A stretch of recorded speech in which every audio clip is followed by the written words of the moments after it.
Voici notre topologie du Lab 5. Nous avons au milieu notre FortiGate en version 7.6.3.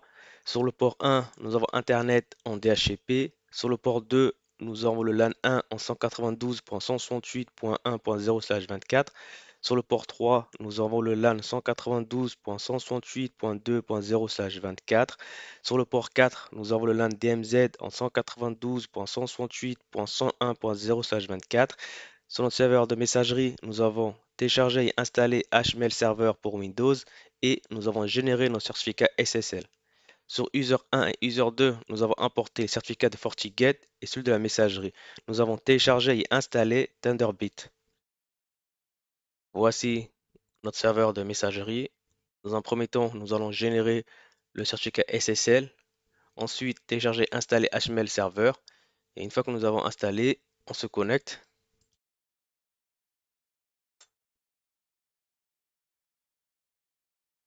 Dans Domaine, il faudra faire un add, ajouter un nom de domaine, par exemple. Ensuite, il faudra faire enable et valider. Dans mon cas, j'ai déjà créé un domaine. Ensuite, il faudra créer des utilisateurs. Il faudra faire add et créer des utilisateurs. Vous mettez un nom, vous mettrez un mot de passe, vous validez, vous faites la même chose pour un deuxième utilisateur. Dans mon cas, si je prends un exemple, je fais edit user 2. Voilà, j'ai bien user 2, j'ai mis un mot de passe et je valide. Ensuite, dans setting, protocole, SMTP, dans delivery of email, il faudra choisir Start TTLS entre parenthèses required dans Connection Security. Allez dans Advanced SSL Certificate. Faites Add. Dans mon cas, je vais faire un edit. Et là, il faudra ajouter le certificat la clé publique et la clé privée. Une fois que c'est fait, il faut aller dans TCP IP port. Il faudra ajouter le protocole IMAP avec le port 993 en connexion sécurité SSL TLS. Et pareil pour le protocole SMTP avec le port 587 connexion sécurité Start TTLS required. Et il ne faut pas oublier aussi d'importer son dossier de certificat. Et pareil pour IMAP. Pardon, pour IMAP. IMAP et SMTP. Une fois que nous avons fait ça, notre serveur de messagerie est prêt. On va dans User 1.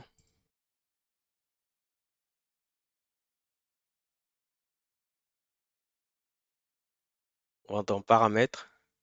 Vérifier qu'on a bien importé les deux certificats.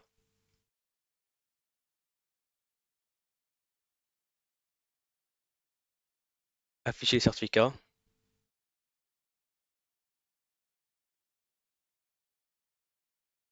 Il faudra bien sélectionner les deux cases, le premier et le deuxième, le valider. Celui-ci est le certificat de la messagerie.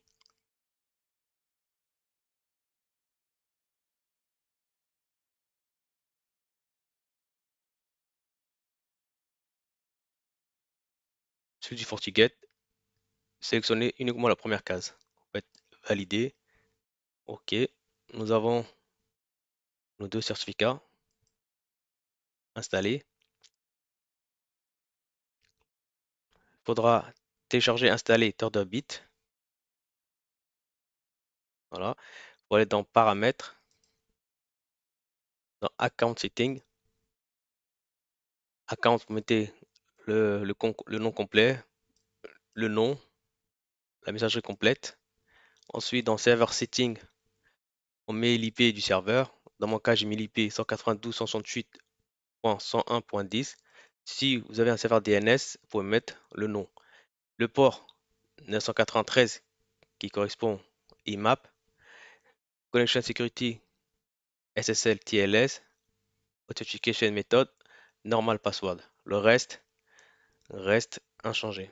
Après, il faut aller dans Outcount server SMTP. Il faudra faire un add. Dans mon cas, je vais faire un edit. Il faudra mettre une description, l'IP du serveur ou le nom, si vous avez un serveur DNS local, le port 587, connexion sécurité star TLS, authentication method, normal password, et vous mettez l'username. Dans mon cas, user1 lab.local. Une fois que c'est fait, il faudra faire la même chose pour user2. Aller dans paramètres, account setting,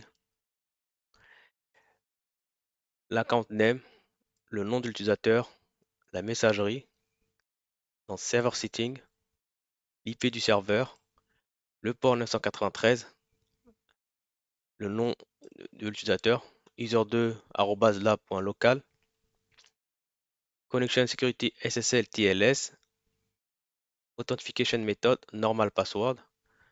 Et enfin, pour finir, il faut aller dans outgoing server SMTP. Faites add, mais dans mon cas, je fais un edit. Une description, l'IP du serveur, le port 587, connexion sécurité star TTLS, authentication method, normal password, et vous mettez user2 lab.local. Vous validez, on ferme. Nous allons sur notre FortiGate.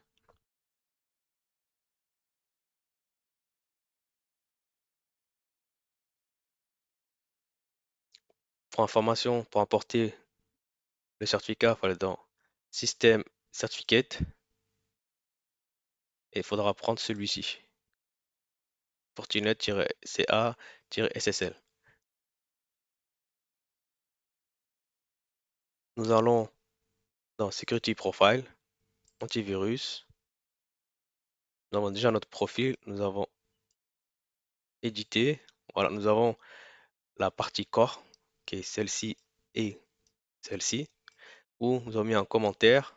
Nous avons mis aussi cette feature, set proxy, et nous avons mis set external blocklist malware bazaar threadfox et set extended log enable. Ensuite, nous avons le protocole IMAP. Nous avons cette configuration. Nous avons mis set avec scan block, set outbreak prevention block, set external blocklist block, set malware stream block, set archive block. Nous avons sélectionné toutes les options.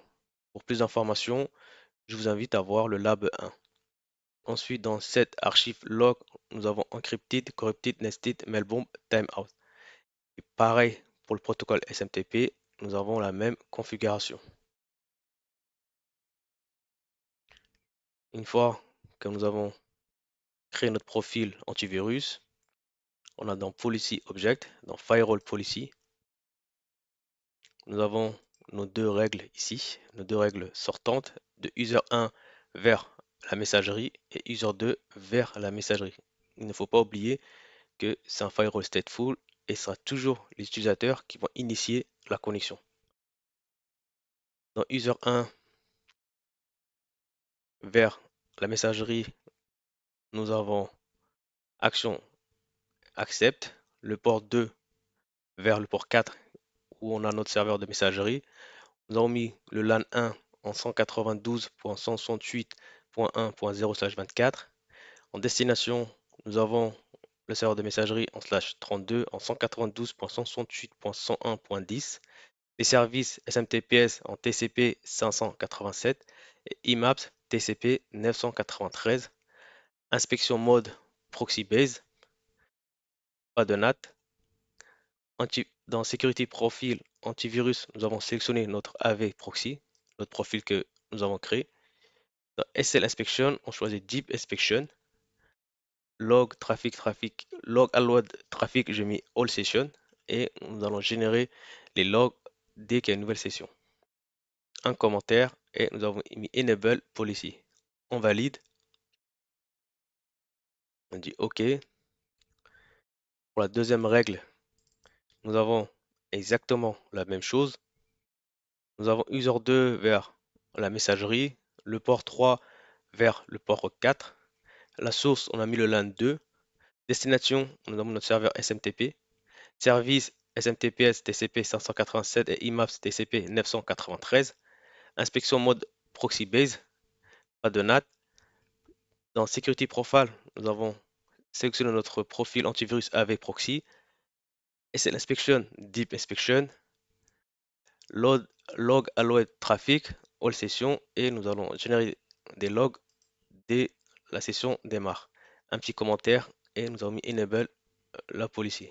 On valide. Normalement, tout est bien configuré. Nous pouvons faire des tests. Nous allons envoyer un nouveau mail pour user 2. Ah, pardon, nous sommes déjà dans user 2. On va aller dans user 1. Voilà, user 1.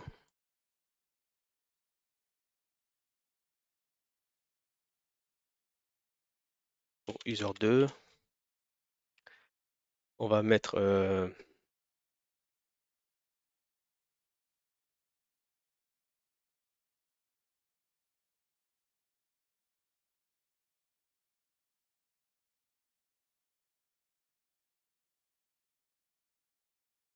on va mettre nos deux fichiers, celui-ci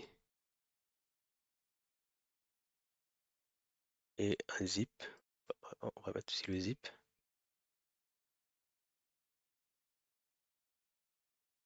On va envoyer l'enceinte. Il a été envoyé. User 2 a reçu quelque chose. Il a reçu un mail. Good morning. Nous allons voir ce qu'il y a dedans. On a bien reçu le mail, mais les deux fichiers ont été supprimés. On a bien reçu le message du FortiGate. Allons voir les logs.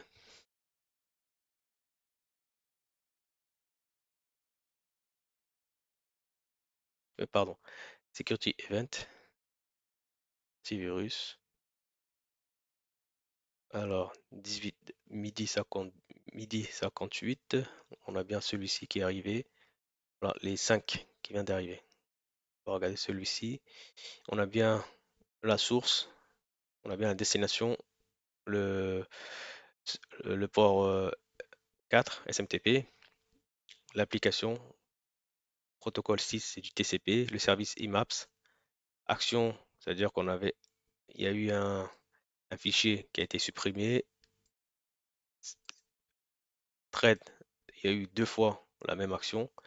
Policy ID, Policy UID, Policy Type, Security, le profil antivirus qui a été activé et d'autres informations qui pourront servir vers un Fortanalyzer ou vers un SIM.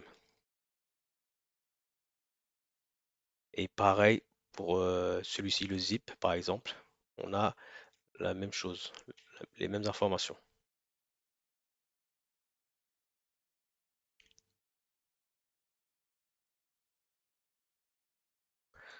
Voilà pour ce lab. On se dit à bientôt pour un nouveau lab.